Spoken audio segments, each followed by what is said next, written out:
So guys, to add a Bluetooth device to Windows 11, for the first step, you're going to head over to search and type in settings. Click on it. And then once you're on this on the left hand side, you're going to click on Bluetooth and devices. And now this will come up. Now, next to devices, you're going to click on add device. And now you want to select Bluetooth.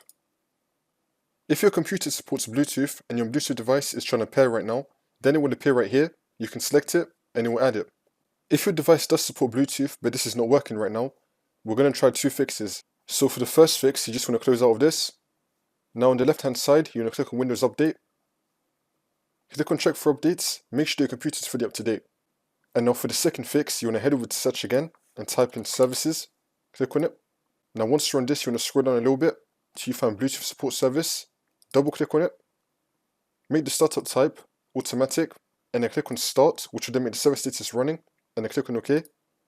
Then you want to click on restart the service. And that should work for you.